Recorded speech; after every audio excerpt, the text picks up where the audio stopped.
There's no feeling more intense than starting over.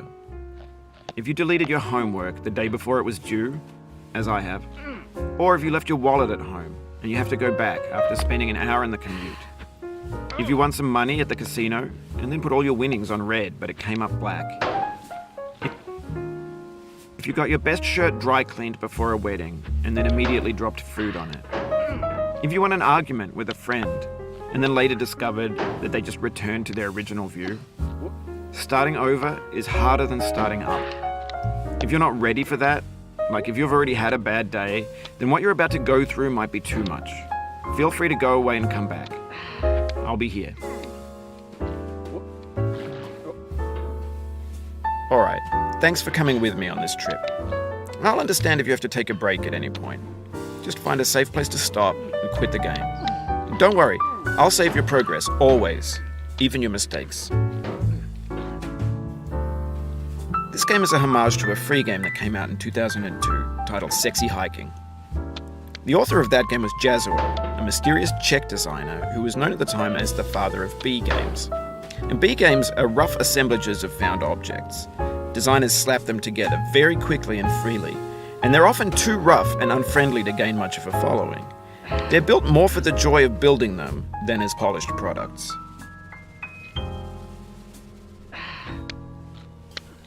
In a certain way, Sexy Hiking is the perfect embodiment of a B game. It's built almost entirely out of found and recycled parts, and it's one of the most unusual and unfriendly games of its time. In it, your task is simply to drag yourself up a mountain with a hammer. And that act of climbing, in the digital world or in real life, has certain essential properties that give the game its flavor.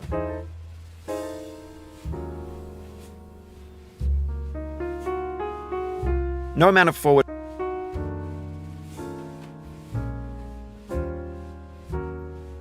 progress is guaranteed. Some cliffs are too sheer or too slippery, and the player is constantly, unremittingly in danger of falling and losing everything. Anyway, when you start Sexy Hiking, you're standing next to this dead tree that blocks the way to the entire rest of the game. It might take you an hour to get over that tree, and a lot of people never got past it. You prod and you poke at it, exploring the limits of your reach and your strength, trying to find a way up and over. And there's a sense of truth in that lack of compromise. Most obstacles in video game worlds are fake. You can be completely confident in your ability to get through them once you have the correct method or the correct equipment or just by spending enough time. In that sense, every pixelated obstacle in Sexy Hiking is real. The obstacles in Sexy Hiking are unyielding, and that makes the game uniquely frustrating. But I'm not sure Jazzuo intended to make a frustrating game. The frustration is just essential to the act of climbing, and it's authentic to the process of building a game about climbing. A funny thing happened to me as I was building this mountain. I'd have an idea for a new obstacle, and I'd build it, test it, and it would usually turn out to be unreasonably hard. But I couldn't bring myself to make it easier. It already felt like my inability to get past the new obstacle was my fault as a player rather than as a builder.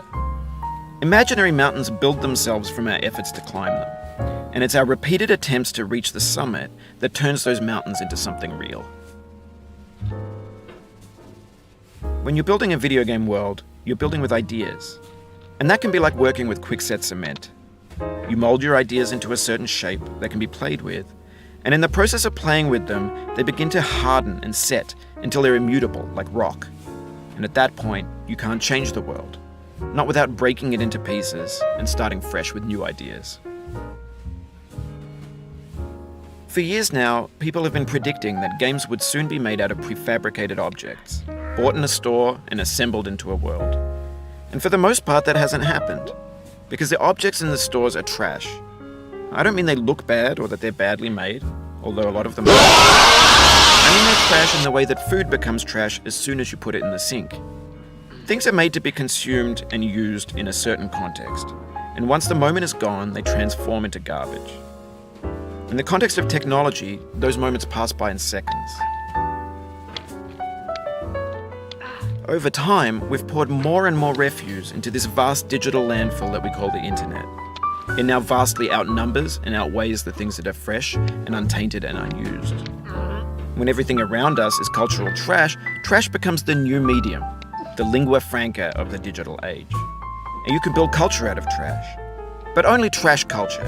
Be games, be movies, be music, be philosophy. Maybe this is what digital culture is. A monstrous mountain of trash, the ash heap of creativity's fountain. A landfill with everything we ever thought of in it. Grand, infinite, and unsorted.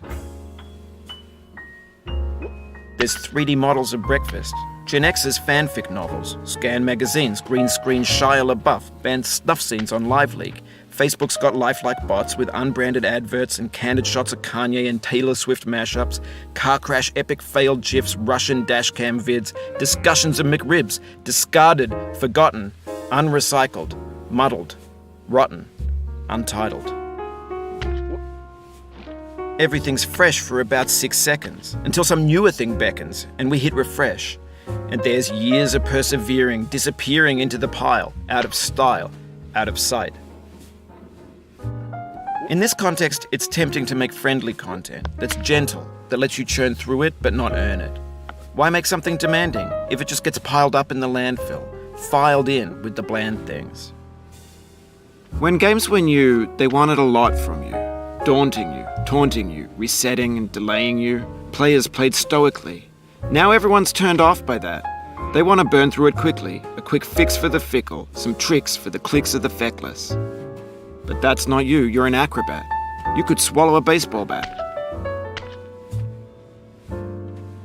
Now I know, most likely you're watching this on YouTube or Twitch, while some dude with 10 million views does it for you, like a baby bird being fed chewed up food.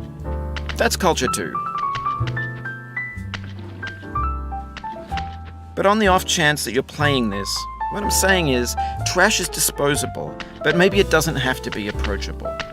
What's the feeling like? Are you stressed? I guess you don't hate it if you got this far, feeling frustrated. It's underrated.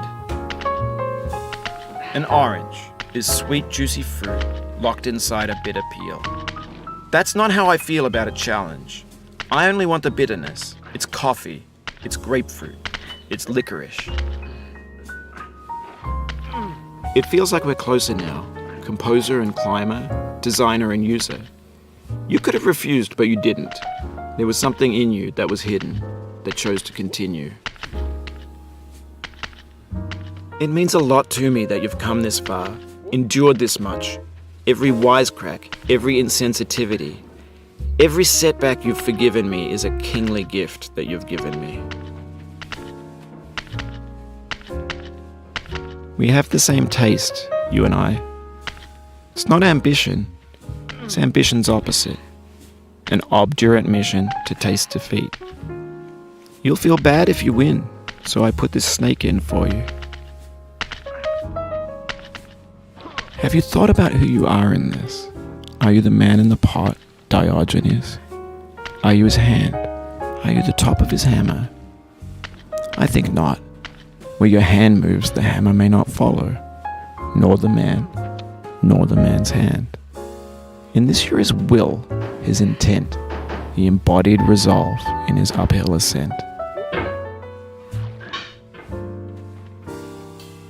Now, you've conquered the ice cliff, the platforms, the church, and the rectory, the living room and the factory, the playground, the construction site, the granite rocks, and the lakeside. You've learned to hike.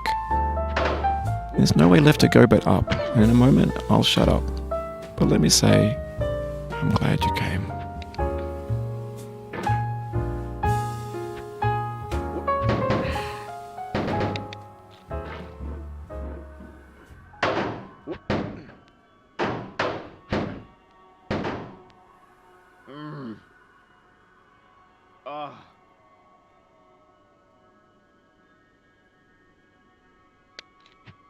No.